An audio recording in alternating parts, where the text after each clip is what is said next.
আসসালামু আলাইকুম। আমি তাসনুভা মাহা। আমার স্বামী শহীদ মেজর তানভীর হায়দার নূর।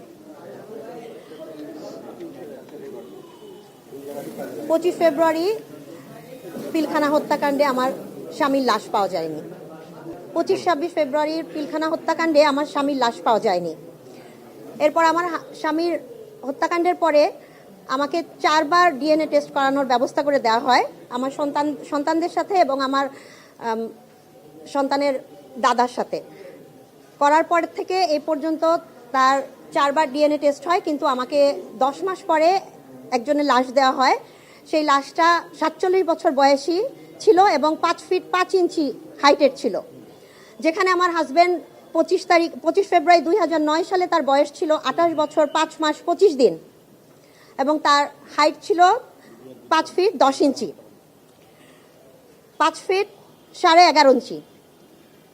আমার সাথে কেন এই জিনিসটা করা হলো আমি আজও এটা জানি না। আমি জানি না আমার হাজব্যান্ডের লাশটা কোথায় গেল এবং কি করা হলো তার লাশের সাথে।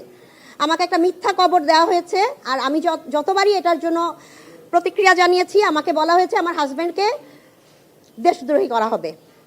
আজকে আমি মিডিয়ার সামনে বলতে চাই, অবশ্যই হত্যাকাণ্ডের বিচার হতে হবে এবং আমার হাজব্যান্ডের জন্য সম্মানজনক একটা অবস্থা এনে দিতে হবে। ধন্যবাদ। আসসালামু আলাইকুম। আমি লবি রহমান, শহীদ কর্নেল কুদরত ইলাহির স্ত্রী।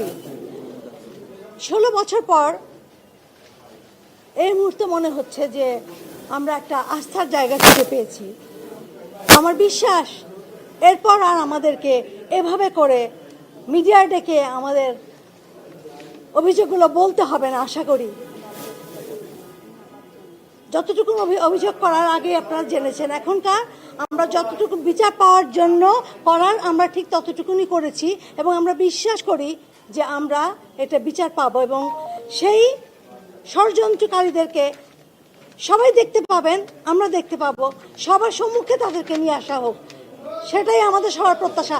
আমরা শাড়ি, গাড়ি, বাড়ি, টাকা পয়সা কিছুই আমরা চাই নাই, কখনোই এটা আমাদের মোটো ছিল না, আমাদের আবদার ছিল না। আমরা 2009 থেকে যাই চেয়েছি এখন পর্যন্ত আমরা তাই চাচ্ছি, এক্সট্রা আমরা কোনো কিছু চাইনি, আমাদের চাওয়ার প্রয়োজন নেই। আমরা এইটুকুনি চাই সুষ্ঠু বিচার, এছাড়া আমরা কিছু চাই না। সেটাই আমাদেরকে এনে দেন, আমরা সেটা পেলেই আমরা শান্তি পাবো এবং যারা কবরে শুয়েছে তারাও শান্তি পাবে। আমাদের মিডিয়ার ভাইদেরকে বলবো, প্লিজ আমরা যেটা বলেছি সেটাই যেন আমাদের খবরে ছাপেন আপনারা। আপনাদের প্রতি আমাদের অনেক আস্থা। সবাই ভালো থাকুন, সুস্থ থাকুন, আমাদের জন্য দোয়া করবেন। আল্লাহ হাফেজ।